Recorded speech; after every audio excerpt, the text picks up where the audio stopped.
ಅಂತ ಸ್ಪೀಚ್ನ ನಾನು ಲಾಸ್ಟ್ 16 ವರ್ಷದಲ್ಲೂ ಕೊಡೋಕ್ಕಾಗಲಿಲ್ಲ. ಅಷ್ಟು ಡೀಟೇಲಿಂಗು ನಿಮಗೆ ದೊಡ್ಡ ಶರಣು ಸರ್. ಇಲ್ಲ ಇಲ್ಲ, ನಂದು ಹೆಂಗೆ ಪ್ಯಾಟ್ರನ್ ಅಂದರೆ ಗುರುಗೆ ನಾನು ಬರೋಕ್ಕೆ ಹೇಳಿಲ್ಲ ಇವತ್ತು. ಟೀಮ್ ಅಂದಮೇಲೆ ಅವನೇ ಬರಬೇಕು, ನಾನು ಅವನ್ನ ಕರೆಯೋದಲ್ಲ ಟೀಮು. ಸೊ ನಾನು ಈ ಥರ ಕೆಲಸ ಮಾಡೋದು. ನಾನು ಯಾವ ಹುಡುಗರಿಗೂ ಟ್ಯಾಂಕ್ಸ್ ಹೇಳಲ್ಲ. ಬೆಳಗಿನ ಜಾವ 4 ಗಂಟೆಗೆ ಹೋಗ್ತಾ ಇರ್ತಾರೆ, 8 ಗಂಟೆಗೆ ಬಂದುಬಿಡ್ರು ಅಂತೀನಿ. ನಾನು ಬೇಜಾರು ಮಾಡ್ಕೋತಾರೆ, ನಾನು ತಲೆನೇ ಕೆಡಿಸ್ಕೊಳ್ಳಲ್ಲ. ಬಿಕಾಸ್ ಆ ಪ್ಯಾಷನ್ ಇರೋದಕ್ಕೆ ಅವ್ನು 4 ಗಂಟೆವರೆಗೆ ಇರ್ತಾನೆ. ಅವ್ನು 8 ಗಂಟೆಗೆ ಬರ್ತಾನೆ. ನಾನೇ ಅವನಿಗಿನ್ನ ಮುಂಚೆ ಬಂದಿರ್ತೀನಿ. ಸೊ ನಾನು ವರ್ಕ್ ಮಾಡೋ ಇದೇ ಬೇರೆ. ನನಗೆ ಈ ಸಿನಿಮಾದಲ್ಲಿ ಹೊಸ್ದಾಗಿ ಏನೇನು ಡೈರೆಕ್ಷನ್ನು ಮತ್ತು ಕ್ರಿಯೇಟಿವ್ ಅನ್ನೋದು ಬಿಟ್ಟು ಈ ಪ್ರಮೋಷನ್ ಸ್ಟಾರ್ಟ್ ಆದಮೇಲೆ ನಾನು ಥ್ಯಾಂಕ್ಸ್ ಹೇಳೋಕೆ ಕೂತ್ರೆ 2 ವಾರ ಬೇಕಾಗುತ್ತೆ. ಅಷ್ಟು ಜನ ನಂಗೆ ಹೆಲ್ಪ್ ಮಾಡಿದ್ದಾರೆ. ಅದಕ್ಕೆ ಅದೇ. ಸೊ ಅದೆಲ್ಲದನ್ನೂ ಬಿಟ್ಟು ವಿಷಯಕ್ಕೆ ಬರೋದಾದರೆ ತೃಪ್ತಿ ಇದೆ, ಖುಷಿ ಇದೆ, ಎಲ್ಲರೂ ಮುಖದಲ್ಲಿ ನಗು ಇದೆ. ಆಡಿಯನ್ಸ್ ಇದನ್ನ ಹೆಂಗೆ ತೊಗೊಂಡ್ರು, ಒಂದೇ ಒಂದು 99.9 ಅಂದ್ರೂ ತಪ್ಪಾಗುತ್ತೆ. 100% ಪಾಸಿಟಿವ್ ರಿವ್ಯೂ ಇದೆ. ಸೊ ಎಲ್ಲರೂ ಎಂಜಾಯ್ ಮಾಡಿದ್ದೀವಿ ಈ ಕೆಲಸನ, ಈ ಜರ್ನಿನ. ಅದೇ ಅವ್ರು ಹೇಳ್ದಂಗೆ ಇನ್ನೂ ಮುಗ್ದಿಲ್ಲ ಅಂತ. ಆ್ಯಕ್ಚುಲಿ ಅದು ಮುಗಿಬಾರ್ದು. ನಾನು ಒಂದು ಸಣ್ಣ ಇನ್ಸಿಡೆನ್ಸ್ ಹೇಳ್ಬೇಕಂದ್ರೆ, ಅಲೆಮಾರಿ ಸಿನಿಮಾ 50 ಡೇಸು ಆಗಿತ್ತು. ಒಂದು 50 ಡೇಸ್ ಆಗಿ ಹೋಗ್ತಾಯಿತ್ತು ಸಿನಿಮಾ. ಆ ಟೈಮಲ್ಲಿ ಯಡಿಯೂರಪ್ಪ ಅವ್ರನ್ನ ಸಿನಿಮಾ ಒಂದು ಚಾರಿಟಿ ಶೋ ಮಾಡೋಣ ಅಂತ ಮಾಡಿದಾಗ ಅವರು ಒಪ್ಕೊಂಡು ಬಂದರು. ಅವಾಗ CM ಆಗಿದ್ದರು. ಒಪ್ಕೊಂಡು ಬಂದು ಅವರಂದರು, ನನಗೆ 7 ಮದುವೆ ಇದೆಯಪ್ಪ, ನಾನು ಎಲ್ಲ ಕಡೆ ಹೋಗಬೇಕು, 10 ನಿಮಿಷ ಇದೀನಿ ಸಿನಿಮಾ ನೋಡೋಗ್ತೀನಿ ಅಂತ. ಸೊ ನಾನು ಆಯಿತು ಸರ್ ಅಂತ ಕೂರಿಸ್ದೆ. ಆಲ್ಮೋಸ್ಟ್ ಬಿ ಜೆ ಪಿಲಿ ಎಲ್ಲರೂ ಬಂದು ಕೂತಿದ್ರು. ಆಲ್ಮೋಸ್ಟು 1 ಅವರ್ ಆಯಿತು. ಎಲ್ಲ ಹೋಗಿ ಅವ್ರನ್ನ ಕರಿತಾ ಇದ್ದಾರೆ, ಅವರು ಬರ್ತಾಯಿಲ್ಲ ಆಚೆಗೆ. ಅವರೆಲ್ಲ ಬಂದು ನನ್ನ ಬೈತಾಯಿದ್ರು, ನಮ್ಮ ಮದುವೆಗಳೆಲ್ಲ ಹಾಳು ಮಾಡಿದೆ ನೀನು, ಸಿನಿಮಾ ಕೂರಿಸಿದ್ಯಾ ಅಂತ. ಇಂಟರ್ವೆಲ್ ಆಯಿತು, ಅವಾಗಲೂ ಬರಲಿಲ್ಲ. ಅಲ್ಲೇ ಕಾಫಿ ತರಿಸ್ಕೊಂಡ್ರು. ಇಡೀ ಸಿನಿಮಾ ನೋಡಿಬಿಟ್ಟು ಅವರೊಂದು ಬೈಟ್ಸ್ಕೊಟ್ರು. ಈ ಸಿನಿಮಾ ಇಷ್ಟು ಚೆನ್ನಾಗಿದೆ, ನಾನು ಮೈ ಮರೆತು ಈ ಸಿನಿಮಾ ನೋಡಿದೆ, ಕೊನೆವರೆಗೂ ಅಷ್ಟು ಚೆನ್ನಾಗಿ ಮಾಡಿದ್ದಾರೆ, ನಾನು ನಾಳೆನೇ ಹೋಗಿ ಈ ಸಿನಿಮಾ ಥಿಯೇಟ್ರಲ್ಲಿ ನೋಡ್ತೀನಿ ಅಂದರು.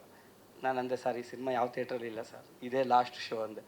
ಅಂದರೆ ಕೊನೆ ಶೋವರೆಗೂ ನಾವು ಸಿನಿಮಾ ಜೊತೆ ನಿಲ್ಲಬೇಕು, ಸಿನಿಮಾ ಪ್ರಮೋಷನ್ ಮಾಡಬೇಕು. ಅದು ನಮ್ಮ ಪ್ಯಾಷನ್ ಅಂತ ಹೇಳ್ಬೋದು, ಅಥವಾ ಒಬ್ಬ ನಿರ್ದೇಶಕನೋ ಅಥವಾ ಒಬ್ಬ ಆರ್ಟಿಸ್ಟ್ ಅವ್ನ ಕರ್ತವ್ಯ ಅದು.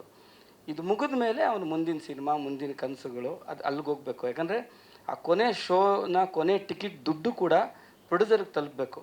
ಯಾಕಂದರೆ ಎಲ್ಲ ಯಾರಿಲ್ಲದೆ ಹೋದರೂ ಸಿನಿಮಾ ಆಗುತ್ತೆ, ಪ್ರೊಡ್ಯೂಸರ್ ಇಲ್ಲದೆ ಹೋದರೆ ಆಗಲ್ಲ. ಸೊ ಅವ್ರಿಗೆ ನಾವು ದಿನ ಬೆಳಗ್ಗೆ ಇದ್ದು, ಅದಕ್ಕೆ ಅನ್ನದಾತ್ರ ಅನ್ನೋದು. ಆಮೇಲೆ ನಾನು ಕಲ್ಲೂರು ಸರ್ ಹೇಳ್ತಾಯಿದ್ರು, ಯಾವಾಗವಾಗ ಬರ್ತಾಯಿದ್ದ ಅದು ಇದು ಅಂತ. ನಂದು ಒಂದೇ ಈ ಸಿನಿಮಾ ಮಾಡೋಕ್ಕೆ ಇಂಟೆನ್ಷನ್ ಇದ್ದಿದ್ದು, ನಮಗೆ ಏನು ಕೆಲಸ ಬರುತ್ತೋ ಅದನ್ನು ಮಾತ್ರ ನಾವು ಮಾಡಬೇಕು ಅಂತ. ಸೊ ನಾವು ಒಳ್ಳೆ ಸ್ಕ್ರಿಪ್ಟ್ ಬರಿತೀವಿ, ಮೇಕಿಂಗ್ ಮಾಡ್ತೀವಿ, ಅದು ನೀವುಗಳೆಲ್ಲ ನೋಡ್ಕೊಂಬಂದಿದ್ದೀರಾ.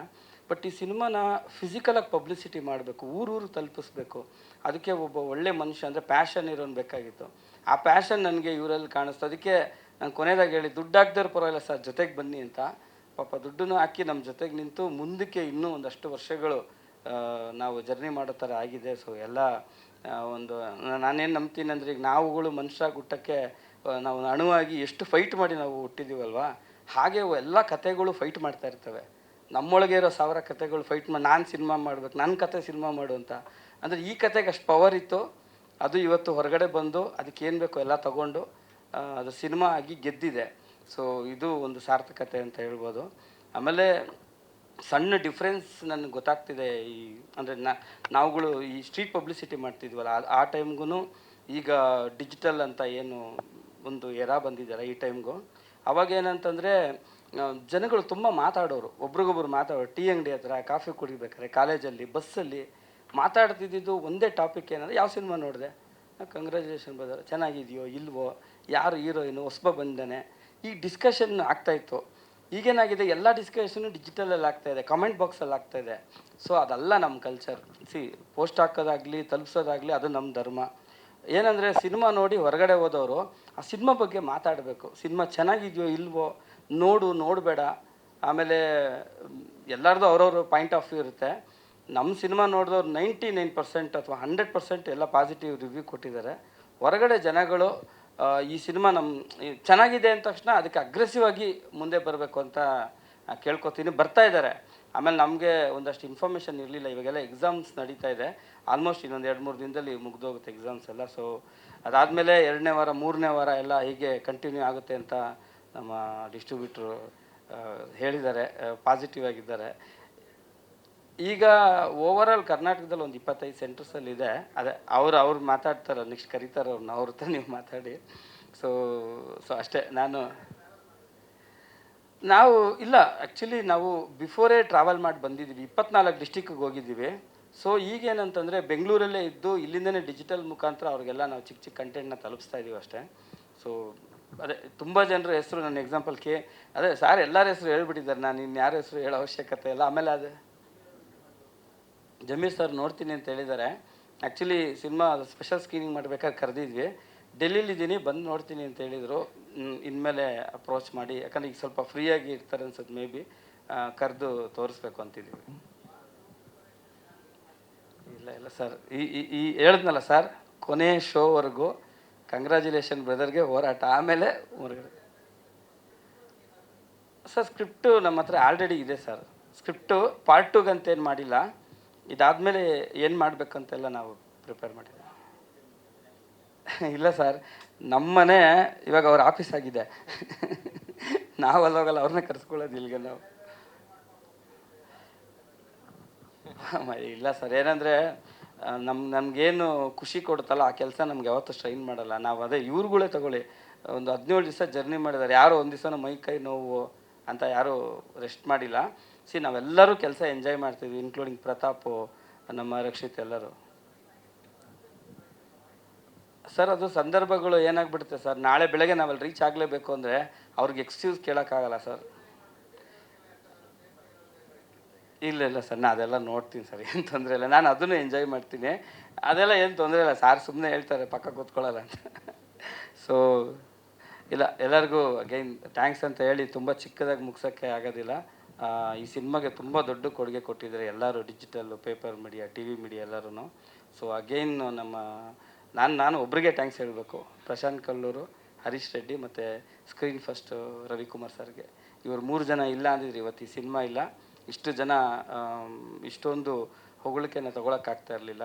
ಒಬ್ಬರು ಡೈರೆಕ್ಟ್ರು, ಹೀರೋಯಿನ್ಸು, ಹೀರೋ, ಮ್ಯೂಸಿಕ್ ಡೈರೆಕ್ಟ್ರು ಎಲ್ಲರೂ ಹೊಸಬ್ರಿದ್ದಾರೆ. ಅವರೆಲ್ಲರಿಗೂ ಎಷ್ಟು ಡಿಮ್ಯಾಂಡ್ ಇದೆ ಅಂದರೆ, ಇವರಿಬ್ಬರು ಹೀರೋಯಿನ್ಗೇನೆ ನಂಗೆ ಸುಮಾರು ಒಂದು 10 ಫೋನ್ ಬಂದಿದೆ. ನಾನು ಯಾರನ್ನೂ ಬಿಟ್ಕೊಡ್ತಿಲ್ಲ, ಪಬ್ಲಿಸಿಟಿ ಮುಗಿಯೋವರೆಗೂ ನಾನು ಕಳಿಸಲ್ಲ ಅಂತ. ಎಸ್ಪೆಷಲಿ ಹೈದ್ರಾಬಾದಿಂದ ತುಂಬ ಫೋನ್ಸ್ ಬರ್ತಾಯಿದೆ. ಸೊ ರಕ್ಷಿಗೆ ಆಲ್ರೆಡಿ ಒಂದು 2 ಸಿನಿಮಾ ನನಗೆ ಫೋನ್ ಮಾಡಿದ್ದಾರೆ, ನಿಮ್ಮ ಹುಡುಗಂಗೆ ಒಂದು ಸಿನಿಮಾ ಇದೆ ನಮ್ಮ ಈ ಡೈರೆಕ್ಟ್ರು ಕತೆ ಅಂತ. ನಾನು ಎಲ್ಲರಿಗೂ ಆಫರ್ ಇದೆ. ಸೊ ಇನ್ಕ್ಲೂಡಿಂಗ್ ನನಗೂ ನಮ್ಮ ಸಿನಿಮಾನು ಒಂಚೂರು ಕ್ರಿಯೇಟಿವ್ ಆಗಿ ಮಾಡಿಕೊಡು ಅಂತ. ನಾನೇನು ಹೇಳಕ್ಕೆ ಬರ್ತಾಯಿದ್ದೀನಿ ಅಂದರೆ, ನಾನು ಎಲ್ಲರಿಗೂ ಹೇಳಿದ್ದು ಒಂದೇ, ಸಿನಿಮಾ ಪ್ರಮೋಷನ್ ನಾವು ಮನಸ್ಫೂರ್ತಿಯಾಗಿ ಮಾಡಿದ್ಮೇಲೆ ಎಲ್ಲರ ನಂಬರ್ ಎಲ್ಲರಿಗೂ ಶೇರ್ ಮಾಡ್ತೀನಿ. ನೀವು ಮಾತಾಡಿ, ಕತೆ ಕೇಳಿ, ನಿಮ್ಗೇನು ಅನ್ಸುತ್ತೆ ಎಲ್ಲ ಮಾಡಿ ಅಂತ. ಆಮೇಲೆ ತೆರೆ ಮುಂದೆ ಇರೋರು ಶ್ರಮ ನೀವು ನೋಡಿದ್ದೀರಾ, ತೆರೆ ಹಿಂದೆ ಇರೋರು ಎಲ್ಲ ಸಾರ್ ಹೇಳಿದ್ದಾರೆ. ಇದು ಬಿಟ್ಟು ಲಾಸ್ಟ್ ಒಂದು 15 ಡೇಸಿಂದ ಈ ಸಿನಿಮಾಗೆ ಸಂಬಂಧನೇ ಇಲ್ದಿರೋ ಒಂದಷ್ಟು ಹುಡುಗರು, ಅಂದರೆ ಈ ಸಿನಿಮಾ ಯೂಶಲಿ ಏನಾಗುತ್ತೆ, ನಾವು ಅಷ್ಟೇನು ಡೈರೆಕ್ಟ್ರ್ ಇಟ್ಟಿರ್ತೀವಿ, ಅವರೇ ಎಲ್ಲ ಕೆಲಸ ಮಾಡ್ತಿರ್ತಾರೆ. ಈ ಸಿನಿಮಾದಲ್ಲಿ ಉಲ್ಟಾ ಅಷ್ಟೇ, ನಮ್ಮ ಸಿನಿಮಾ ಅಲ್ಲ, ಬೇರೆ ಸಿನಿಮಾ ಕೆಲಸ ಮಾಡಿದವರು, ನಂಗೆ ಪರಿಚಯನೇ ಇಲ್ದಿರೋರೆಲ್ಲ ಈ ಸಿನಿಮಾಗೆ ಡೇ ಆ್ಯಂಡ್ ನೈಟ್ ದುಡಿತಾ ಇದ್ದಾರೆ. ಅದನ್ನೇ ಪ್ಯಾಷನ್ ಅಂತ ಕರೆಯೋದು. ನಮ್ಮ ಇಷ್ಟು ಟೀಮು ಈ ಏನು ಪ್ರಮೋಷನ್ಗೆ ಅಂತ ಓಡಾಡಿದೆ, ಅಷ್ಟು ಜನರಿಗೆ ಸ್ಪೆಷಲಾಗಿ ನಾನು ಥ್ಯಾಂಕ್ಸ್ ಹೇಳೋಕ್ಕೆ ಇಷ್ಟಪಡ್ತೀನಿ. ತುಂಬ ತೊಂದರೆ ಕೊಟ್ಟಿದ್ದೀರಿ, ಬಟ್ ಅದನ್ನು ಎಂಜಾಯ್ ಮಾಡಿ ನೀವು ಕೆಲಸ ಮಾಡಿದ್ದೀರಾ.